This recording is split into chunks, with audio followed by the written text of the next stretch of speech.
Hey, welcome to Line Up on Line Dance with Regina.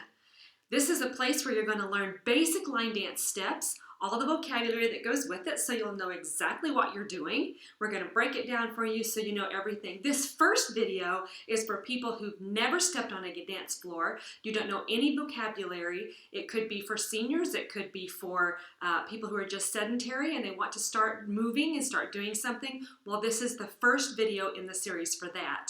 That means this first video is really more vocabulary than anything else. So we're going to talk to you a little bit about what you're going to hear when we have line dance instruction. Line dance instruction is first of all going to talk to you about where in the world you are. Where am I? And every time the teacher tells me where to turn, I need to know where that is. So what we're going to do is talk about a clock. We're going to stand in the middle of the room and pretend like the clock is around us. So as we are standing and turning to our front wall, that's 12 o'clock. So when I turn this way, this is my 12 o'clock wall. As I turn a quarter, that's the 3 o'clock wall, the 6 o'clock wall, the 9 o'clock, and the 12 o'clock, okay? So every time I turn a quarter. Now you also heard me use the term a quarter. So that's the next thing, is fractional turns. You need to understand that we're going to talk about turns in terms of fractions. So I could be just turning a quarter, could be turning a half. That's important because it's not always the same wall. If I'm facing 3 o'clock and I need to turn a half, I'm going to end up at the 9 o'clock wall. So you need to know the fractional turns and you need to know the clock walls because that's going to help you keep your position and know where you are. Also, you need to know the difference in a couple of different things that we use, like step, touch, and what the difference is between a step and a touch, because they're very different when an instructor uses them. Guys, you have to know what to do with your feet, right? That's what we're going to talk about. So here's what we do. A step and a touch. When I do a step, I'm going to put weight on my foot. So I step on my foot, weight on it. If I touch with the other foot, no weight on this foot. The reason that's important is because that's my next step.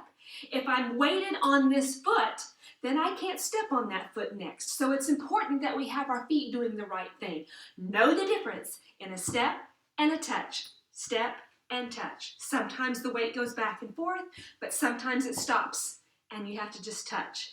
So you need to know the difference in those two terms. Also, let me just show you an example. The grapevine. The grapevine is one of the basic steps that everybody has to use when they're starting off in absolute beginner dances because it's one of the popular dance steps. Everybody likes it, I guess. Anyway, as we do a grapevine, we're going to walk sideways. I'm going to keep facing 12 o'clock. I'm not turning my body, but I'm going to walk sideways. So I walk step to the right, left foot behind, step to the right, and then touch. Now, if I didn't touch, I can't do anything with this foot next. Now I'm going to do a grapevine back to the other direction. Step to the left, right foot behind, step to the left again, and then right foot touch. Because I know the difference in a step and a touch, I am now ready to continue going into some dance moves, whatever comes next. Now, guys, when instructors are trying to teach you some things about a grapevine in the middle of a dance and they're trying to call it out and be fast because the music's still playing, they're going to call it a vine because it's one syllable and it's faster. So don't get confused, it's the same thing.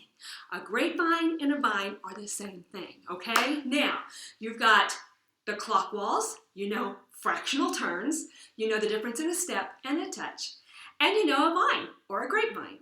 All right, now all of those things are done within the context of an 8-count set. So as we're teaching, instructing a line dance, you're going to hear 8 counts at a time. We usually will learn 8 counts and learn it well, and then learn 8 more counts and practice, and then put it together with the first 8 counts. Then we'll learn another 8 count and put those together.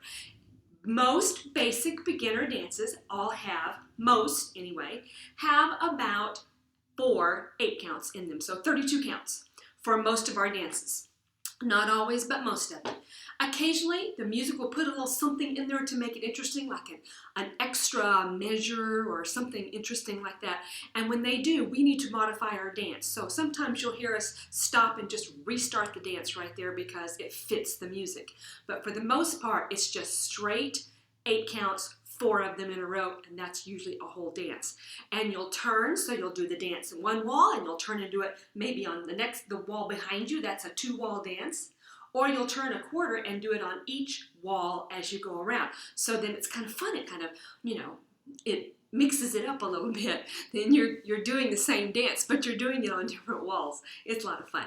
All right, then we're going to learn a couple of things about your aerobic level with this. Line dance, especially our basic line dances that we're starting with, aren't going to be very high impact at all, very low impact, just not much moving at all, but you can make it as aerobic as you want it to be, whatever fitness level you are and whatever you would like for it to be. So I'm going to show you at the end of some of our dances some styling techniques or some variations and things that you can do so that it's exciting to you. You don't have to keep it down low. You can do the grapevine like I just did it with straight legs. You can do it with bent knees, and you can just really get into it, add arms if you want to, or whatever. You just do whatever the music makes you feel like doing. So it can be however aerobic you want it to be for you. And at some point in the dance, or usually after a few dances, all of a sudden you realize, I'm sweating. When did that happen? I'm having so much fun. That's because you're having a great time. You don't even know when sweat starts, but it's a good thing. Sometimes you just feel it and go, oh, look at all those impurities coming out of my skin. Isn't that wonderful? Yeah. Of course it is. Sweat is your friend. Don't forget, sweat is your friend. You need that sweat, right? All right, now footwear. For safety's sake, you need to wear your shoes. If you've got a nice padded carpeting, like I have in this room right now, you could dance without shoes on. And that would be okay in your sock feet because you're going to have some freedom of movement that way. But if you're on a harder floor, you really need to be sure that you have some footwear with some arch supports if you can. And you need to be sure that you can move with them, that you can slide on the floor just a little bit. I'll show you what I'm talking about. So if I'm over here with my foot and I need to do some twisting or turning and my foot has got some tread, my shoe that is, has some tread in it, not my foot, then when it has tread and it keeps me from moving and I get my momentum going, something's going to give. And if it's not my shoe, it's going to be my knee. We don't want that. Knees are not supposed to do that. Only the bottoms of your shoes. So be sure you've got some shoes that are either like dance shoes, or you can get some shoes that already have really good arch supports, like some tennis shoes or something. And on the bottoms, take it to your shoe cobbler in town and have some dance suede put on the bottom. They know what that is, and they will take care of you. And you'll have great shoes then that way. You can buy some dance socks from Amazon, which are like little wrist sweat bands that actually kind of go around your shoe, around the ball of your foot. And that the ball of your foot then helps you to be able to swivel. Or you could, if you're just at home and you don't care, sometimes it doesn't matter what we look like too much. We just want to get up and move around. Put socks on the outsides of your shoes. That works too. If you've got some old bowling shoes were intended to slide. Old dress shoes if they don't have much of a heel. Or Keds. Remember the old Keds in the bottom of the treads tends to wear off and they get slick after a while? Just go to your closet and see what you've got that would be good for you to dance in, all right? Now, one more thing that you're going to be seeing, the 8 count, we talked about 8 count. We talked about the grapevine and the difference in a step and a touch. And every once in a while you'll hear a direction, so they'll tell you that you're going to go right with the right foot or left with the left foot. But sometimes they'll say cross. So you're crossing over, and then sometimes it's a step, but sometimes it's a rock. And a rock means I put weight on it, but I come back and I recover my weight back to this foot. So sometimes you'll have those kind of steps. You've got stepping to the side, or rock, recover. That means I'm recovering my weight back here. Where your weight is really important, guys. You got to know where your weight is so you can step correctly, right? We did a grapevine the other direction. And then what about we did a rock here and back, right? Okay, so those are some things to know just to get started. So you can practice a couple of little actual dance steps. You guys, you have just learned a couple of really cool new dance steps as you're starting, just getting started. That's awesome. Now let me tell you a little bit about where we get our name. Line upon line dance comes from the Bible. It's the way God teaches us. There's a story in the Bible where God's people, his own chosen people, were just they were being jerks, really.